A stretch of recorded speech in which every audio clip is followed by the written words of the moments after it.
Hudáček ale predviedol presne svoje kvality. Teraz však príležitosť na opačnej strane. Rastostaňa odolal. Aj taký zvláštny odskok puku teraz daroval príležitosť Bertrandovi. Puk na tom ľade zradil dvojicu našich obrancov, ktorí sa spoliehali aj jeden na druhého a aj na to, že Puk bude pokračovať vo svojej dráhe. Rozbehnutí Francúzi opäť v blízkosti nášho brankára, ale Johan Ovitu sa našťastie do koncovky nedostal. Teraz sa to rozprúdilo, hrá sa veľmi útočný hokej. Miklíkov gól! Nádhera, prvý gól na týchto majstrovstvách sveta. Ofenzívne preteky, ktoré rozbehli Andersonovi zverenci so slovenskou reprezentáciou, sa končia otváracím gólom celého šampionátu. Na starosť si to zobral Michel Miklík. Takéto strely on ovláda. Veľmi pekná jednoduchá akcia, prekryženie, okamžitá strela po prihrávke. Vidíme. A sám Huet bol prekvapený, očakával, že náš hráč to potiahne hĺbšie do pásma. Do rohu bude sa snažiť zakombinovať. A nedá sa povedať, že by mal zakrytý výhľad. Jednoznačne ide po tých dvoch veľmi úspešných zákrokoch. Tento bol na jeho vrúb, ale aj tak dobre. No veľmi dobre. V aréne. My sa ale dostaneme po dialogovej príležitosti a v zápätí Olvecký. 2-0 pre Slovensko po zásahu aj nášho štvrtého útoku. Peter Olvecký to nekompromisne vrátil do bránky. Ďalogov prvý bod na majstrovstvách sveta. Mala by mu byť priznaná asistencia. Peter Olvecký zvyšuje na 2-0. Francúzi nedali a tak dostali. Rovnaká situácia ako pri našom prvom góle. Francúzi veľká šanca. Náš brankár podržal a takisto z protiútoku gól. Takisto je toto. Veľmi dobré prenesenie. Puk len do ohňa, do priestoru brány, odrazený. Aj keď neviem, či to nebol napokon Bartek, lebo ak ho ten Puk trafil, tak by ten gól mal byť priznaný jemu. Ale strieľal jednoznačne do brány Peter Olvecký. Zrejme aj Maťo Bartek by mu doprial takýto gól. On vie, že si ho Da Costu odtlačil Jurčina. Teraz vo francúzskej reprezentácie chýba druhý Da Costa Stefan, ktorý má povinnosti playoff AHL. Krásna prihrávka Kukumberga, Záborský 3-0. Tomáš Záborský v krajine tisícich jazier strieľa góly priamo na požiadanie. Aj v SM Líge v predchádzajúcich dvoch sezónach, aj teraz na majstrovstvách sveta jeho prvý gól, celkovo druhý bod.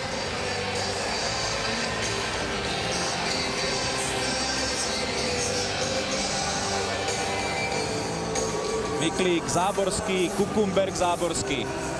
Dobre tam zapadol Roman Kukumberg, keď medzi Miklíkom a Záborským odohral celú prípravu Mário Bližňák, ale potom tie presuny hráčov, ktoré neboli úplne očakávané, donútili Vladimíra Vujteka premiešať útokmi a až má z toho David Anderson omotanú akreditáciu okolo celej hlavy. Babské ucho. Nie na francúzskej strane, rozhodcovia mu nevyhoveli. Hrá sa stále presilovka 5 proti 4. Bližňák. Kopecký hrá dal Radivojeviča, 4-0 využitá presilovka. A tá ešte bude pokračovať. Ďalšie 2 minúty, pretože ten čas ste sami videli, 2:13.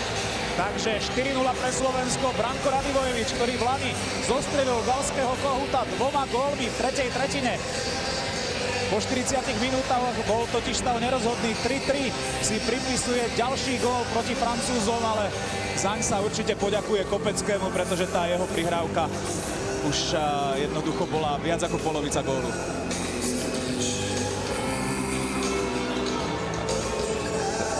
Na záver presilovej hry práve tejto našej formácii, ktorá sa to snažila hrať na streľbu z prvej, z modrej čiary. Francúzi sa mierne vysunuli, naši hráči veľmi dobre to postrehli. Jednoduchá výmena miesta, skorčulovanie do priestoru pred brány.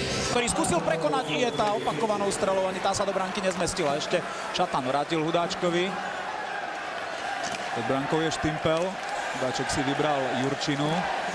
Nový Hudáček, Šatanová strela, Miro Šatan využíva presilovku 5-0. Už to padlo aj Šarkimu v zápase, v ktorom vyrovnal Martina Štrbáka v počte reprezentačných štartov. 162. krát v drese slovenskej reprezentácie Miro Šatan. 81. gól. Neuveriteľná bilancia. Prakticky 20 ročnica drese slovenskej reprezentácie pre Mira Šatana, ktorú ohraničujú zatiaľ tieto čísla. 5-0, vedieme nad Francúzskom. Veľmi presná strela na pravý betón francúzskeho bránkára. Prihrávka takmer cez celú šírku útočného pásma a vidíme presná strela. A už v dnešnom stretnutí bol v ďaleko väčších šanciach, sa mu to nepodarilo. Ako teraz, spracovanie puku dá hore hlavu, vystrelí. Napriek tomu, že už toho musí mať dosť, teraz likvidoval veľmi nádejne vyzerajúcu akciu. Potom v dlhom presilovkovom čase opäť dôraz na defenzívu, pretože Francúzi sa nevzdávajú. A pozrite sa, aký gól padol do našej siete. Tak to bola parádička, ako to backhandom dokázal za Rastia Staňu upratať. Myslím, že Damien Rowe, exkluzívna akcia, to treba Francúzom priznať. Aj tá prihrávka, aj zakončenie. A Richo Lindner to veľmi dobre spomenul v štúdiu. Už sa nemusíme venovať zvýšenému počtu strelených gólov. Už treba pracovať na defenzíve a toto bola jedna z obrovských defenzívnych chýb podaní našich hráčov, ktorí boli na ľade. Bertrand vynikajúco zapracoval pri mantineli. Bozonova šikovná prihrávka.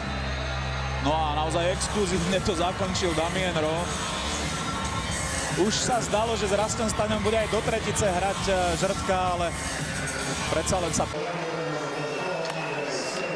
Lamar.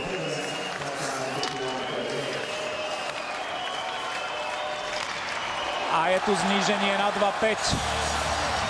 Teraz už prišiel ten moment strelby od modrej čiary, ktorý prinášal francúzskym hráčom jeden presilovkový gól za druhým aj počas vlanejšieho šampionátu. No a tentoraz sa presadil Damien Fleury.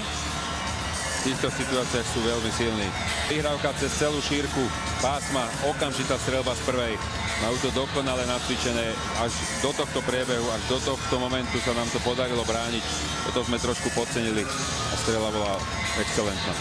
Mali tam Francúzi dvoch pravákov pripravených na okamžitú strelu. Aj Ekefie na osi ihriska, aj Fleury o čosi bližšie k bránke.